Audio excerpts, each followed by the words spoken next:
नमस्कार विद्यार्थी मित्रांनो, शायनिंग स्टुडंट चॅनलमध्ये आपल्या सर्वांचे स्वागत आहे। आज आपण पाहणार आहोत छत्रपती शिवाजी महाराज या विषयावर खूप सोपे व सुंदर भाषण। छत्रपती शिवाजी महाराज। सह्याद्रीच्या कुशीतून एक हिरा चमकला, भगवा टिळा चंदनाचा शिवनेरीवर प्रकटला। हातात घेऊन तलवार शत्रूवर गरजला, असा मर्द मराठा राजा शिवबा होऊन गेला, शिवबा होऊन गेला। सन्माननीय व्यासपीठावरील मान्यवर, वंदनीय गुरुजन वर्ग आणि माझ्या मित्रमैत्रिणींनो, माझे नाव शिवानी आहे। सर्वांना माझा नमस्कार।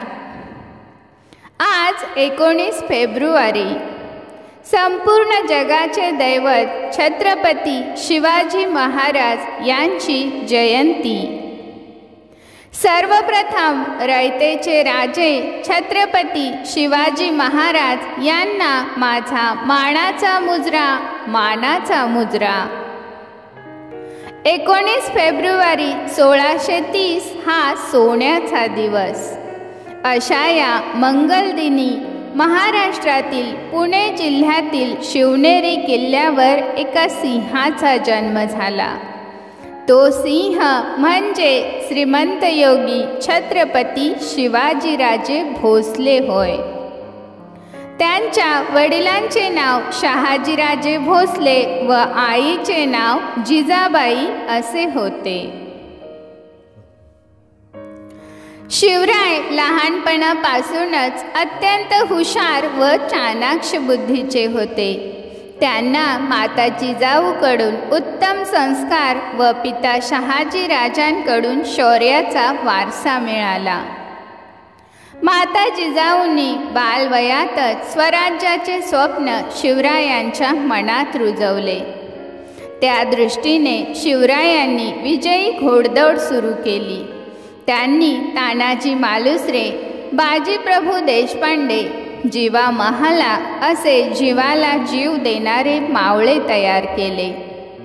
त्यांनी वयाच्या 15व्या वर्षी मावळ्यांसोबत रायरेश्वराच्या मंदिरात जाऊन स्वराज्य स्थापनेची प्रतिज्ञा केली। शिवरायांनी शक्तीपेक्षा युक्तीचा वापर करून अनेक बलाढ्य शत्रूंचा पराभव केला आणि अनेक वर्षाची गुलामगिरी नष्ट केली। त्यांनी हिंदवी स्वराज्याची स्थापना केली। 6 जून 1674 मध्ये त्यांचा राज्याभिषेक झाला। रयतेला आदर्श राजा मिळाला। ते नेहमी सर्वांना समान न्याय, सर्व धर्म समभाव, स्त्रियांप्रती आदर या न्यायाने वागले। दुर्दैवाने 3 एप्रिल 1680 मध्ये त्यांनी अखेरचा श्वास घेतला। छत्रपती शिवाजी महाराज हे प्रत्येक मराठी माणसाचा अभिमान व महाराष्ट्राची शान आहेत। अशा या श्रीमंत योगी छत्रपती शिवाजी महाराजांना माझे कोटी कोटी प्रणाम, कोटी कोटी प्रणाम। जय जिजाऊ, जय शिवाजी। धन्यवाद।